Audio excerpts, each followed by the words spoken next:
Are you looking at this as a number one contender spot? Because we've been going back and forth. Nobody's officially named it that, but is that your mindset? What was the question? That this is the number one contender fight to fight Valentina. I think it all depends on, what happens Saturday night. Like, it depends on my performance. If JoJo and I have like a fight where we just go out and look at each other, then like, no. It has to be a good performance. Give us some insight to your mindset and your momentum, because you're on a 4-fight win streak. And it seems like every time we see you, you get better and better, and your striking is way more crisp. Yeah, that's my mindset, just to get better between every fight. And I'm working with such a great team right now. Like they've really invested a lot in me, and so I invest a lot back in them. I spend all my time training. Sometimes like people ask about like, what shows do you watch? What other hobbies do you have? And it's like, none. I literally spend all my time training, eating, or recovering. Have you been working on your ground game? Because the last time you got the submission, we like used to see you put them hands on people, but you choked her out last time. Yeah, it was good to get a submission on my record. I'm an extremely well-rounded fighter. I'm good anywhere the fight goes, and I'm really proud of that. There's not really any holes in my game. No matter what you're good at, you're going to have a hard time doing what you're good at when you fight me, no matter what you're good at. Do you take it personal and see like people, even though you're getting better, people still, she's not ready for the big stage, that people keep underestimating you? Does that kind of get you going? I don't think anybody has said that about me in a long time. I've been on a couple of really big pay-per-views now, and I think people are starting to take notice that I'm a really good fighter. I'm one of the best in the world. And I don't think anybody has said that about me in a long time. If they have, then they're a hater. Like, it's not, I wouldn't even take it personal, because it's like they just don't know what they're looking at. And what challenges does Joanne possess that's going to be difficult to deal with her being another elite best fighter in that division? JoJo's good at a lot of stuff. She keeps a good high pace. She throws a lot of kicks really well, especially like good long straight kicks, like her teeps and stuff. So stuff like that is going to be a bit of a challenge, but we've trained hard for it. I think she's going to try to clinch, and I love the clinch. So I'm really actually very excited to see what this fight looks like in the clinch. And final question for me, how big a deal is to come out the chute and set that tone? Because we've seen her, when she gets off to a slow start, not be the fight up to her capability. We're also seeing her get up to a fast start and dictate the pace of the whole fight. So how big a deal is that first round to come up in there and bust in the face and kind of set that tone? I think almost all fights that's important. There's not a lot of fights that I would go into where it's like, the first round we'll just kind of give away. You know what I mean? Like, it's only a 3-round fight, and so you only have 15 minutes. It's really actually not that long, and if you let the first 3 or 4 slip by, then you're playing catch up. So I think in almost all fights it's important to get started right away. Lauren, back here. You mentioned kind of the haters right there, and are you feeling disrespected by the odds a little bit, because they have her slightly favored right now? No, I mean, I don't take any of that personally. Like, I love winning people money. So people always message me after I fight. They're like, you won me a bunch of money. I'm like, I know, brother. I won a bunch of money too. Definitely a good feeling. And I mean, you've had such a great career to this point. You were the first Invicta Bantamweight champion. People, I think, forget about that. But fought so many good people. Has there been a point for you that you would say has been the biggest learning experience, though, so far? I've had a couple. I think the 2 that really stand out in my mind is that, one, The Ultimate Fighter was a really big learning experience for me. I really learned about the importance of staying positive and staying in the moment. And, really practicing those concepts really increased my fight IQ. It's made my entire life better, actually, inside and outside the ring. And so as hard of a time as that was for me, and as humiliated as I felt on The Ultimate Fighter, it actually really was a really big turning point in my career. The other thing I think that I've really changed, or that was a big turning point for me, I guess, was when I decided that, I have 4 losses in my career. My record is 14-4, and there was a time where people were like, oh, she's at the end of her career, she's kind of on a downhill slope. And I just decided, like, to myself, kind of, that it wasn't. It was like, I've always failed forward, I've always failed trying big things. I've always failed on big stages, and those aren't really failures. And I think when I decided that, my whole mindset about my own career changed. And then when my mindset started to change, it changed the mindsets of the people around me, Yeah, and some of those losses were, questionable too, right? Yeah, I think, I'm 14. I'm like, what is my record in the UFC right now? It's like I don't even know. But like at least 3 of those losses could have easily been wins, you know? So like 3 out of 4 losses on my record, I could be like 17-1 right now. I can't math right now very well, but a lot of those losses were super close, and that was part of my mindset, you know, when I decided that. It's like, man, you have some like failures, but you've been failing forward, and so that's not really failure, is it? And do you wish that you went to flyweight sooner in your career, or was it perfect time, you'd say? It was perfect timing. Absolutely. It was 100% perfect timing to go to flyweight. It's taken me some, you know, I started my career at 145. I have some TKOs. I actually have TKOs in 3 different weight classes, yet I'm not on the pound for pound list, which I find very odd. But, you know, I started my career at 145, and as I've developed into a better athlete, I was able to go down those weight classes. I was not an athlete before I started MMA. Mixed martial arts was the first sport I ever played, and I picked it up when I was 26 years old. And it's taken some time, but it is in my DNA to be a great athlete. It's literally in my genetics. And now that I have a great team around me helping me with my nutrition and my strength and conditioning and monitoring my training to make sure that I'm not overtraining or undertraining, the athletic genes that I have are fully expressed. And, you know, I mentioned your title in Invicta, and they got a show coming up this weekend. I'm just curious, you know, since you were in Invicta, they've adopted open scoring. And what are your thoughts on that whole premise? Would you like that yourself, or what are your thoughts on it? I don't really have much to say about it, to be honest. I think I've only watched like one show maybe where they had it, and they were like showing it to the fighters' corners, but not to the fighter. I think it has some kinks maybe that still have to be worked out, but I think that just like with like the closed scoring, there's pros and cons to it, I'm sure. Last thing for me, Lauren, what is your ideal outcome for this fight? I mean, obviously you want to dominate, but would you prefer a submission or a knockout? Like, how do you fantasize about it a little bit? I would love to get another TKO. I love winning fights by pound and pound. I love it. I have a really nasty top game in jiu-jitsu. It's pretty good, and to me, that's what feels dominant, is when somebody's underneath me and I can feel them start to break. To me, it's just, it's the joy of my life.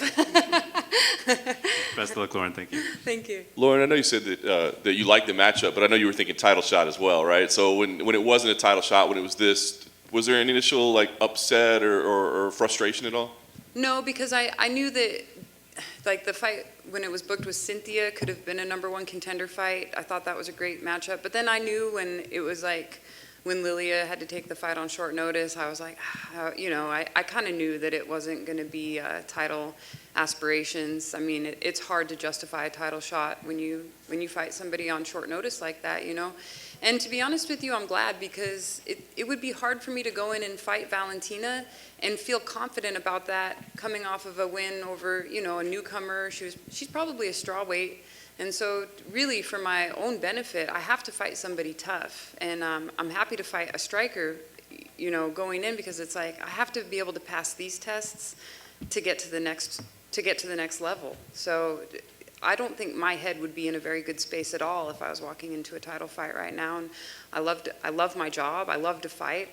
I'm happy to go in and do what I do. And I really think that, like, if I just focus on, you know, like enjoying the fight and having a good performance and doing my best in every moment, then things like wins and bonuses and title shots and everything else, that'll all be byproducts of me staying in the moment and doing my best.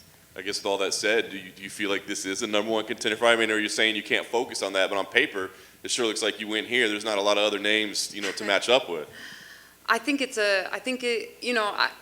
I would love to say that it's a #1 contender fight. I would like to say that, but I also know that in this sport, it's like anything could happen. So I could win this fight, but come out with such an injury that maybe, you know, I'm sitting on the shelf for 9 months, or maybe I win this fight and then Valentina gets injured. That's what happened to JoJo, right? She was lined up for the title, and then the champion got injured. It was totally outside her control.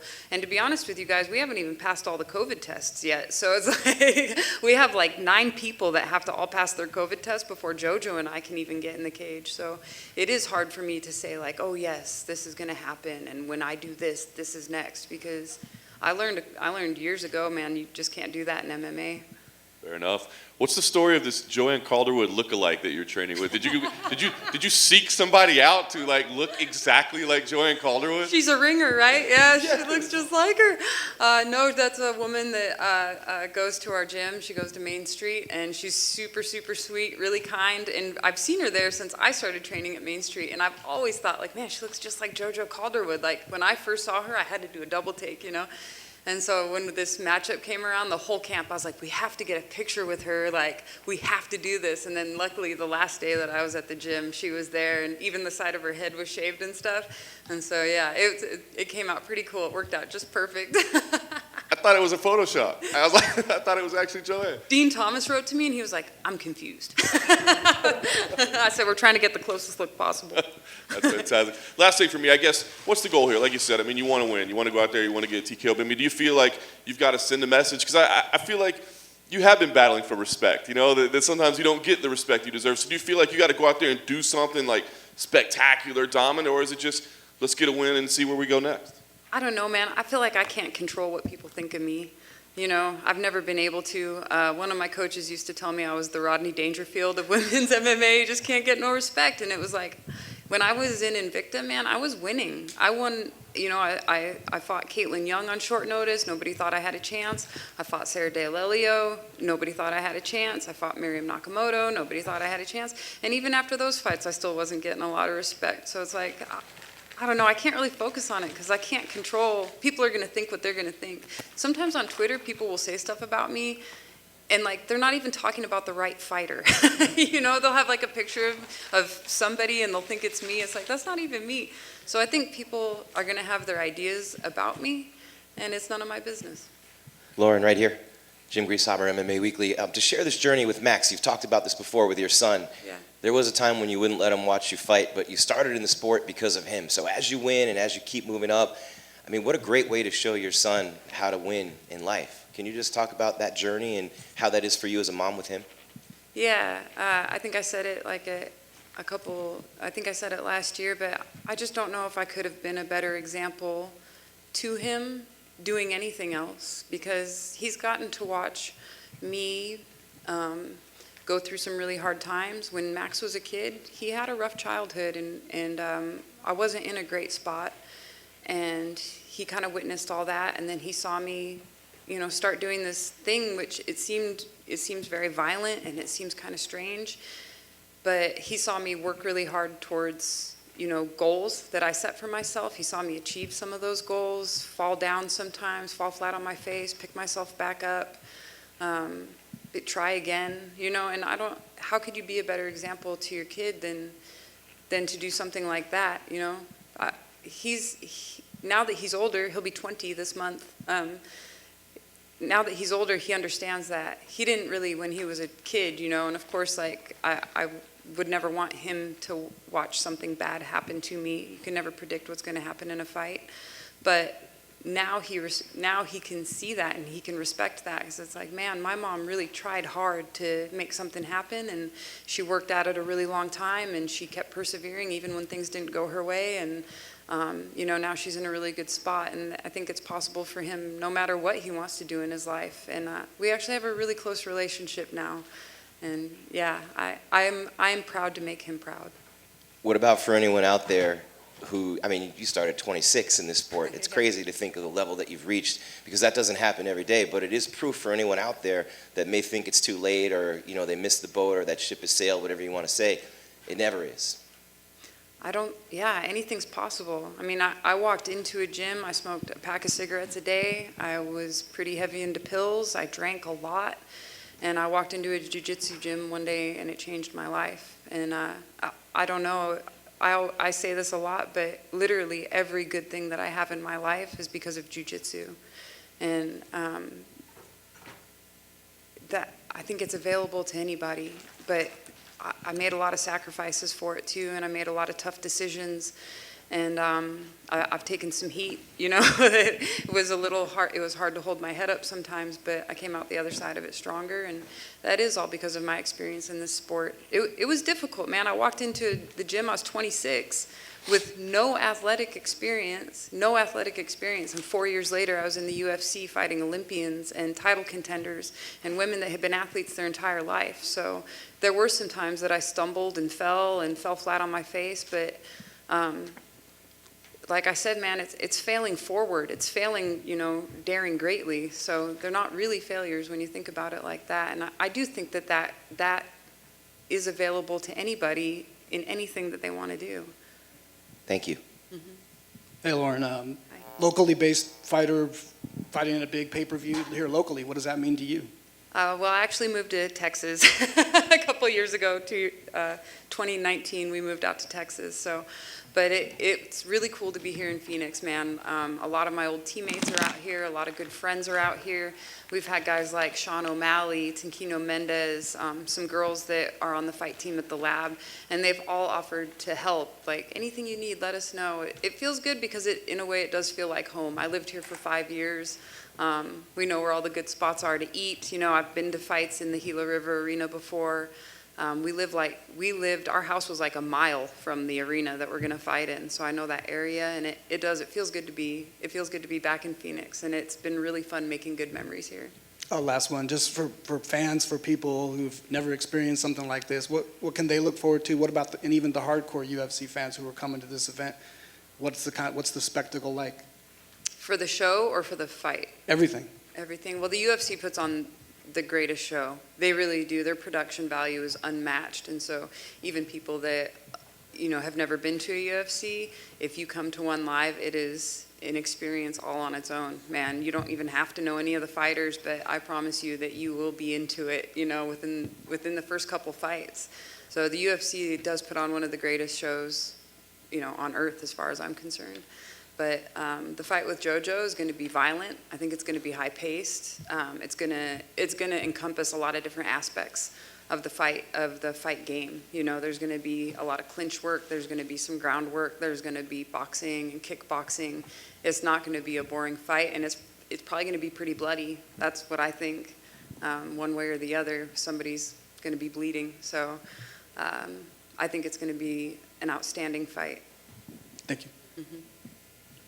Yeah, Lauren, you mentioned you lived here for 5 years. What do you think about the state of MMA in Arizona? I think it's amazing. We went to some local shows, like some of the smaller shows. What is that promotion out here called?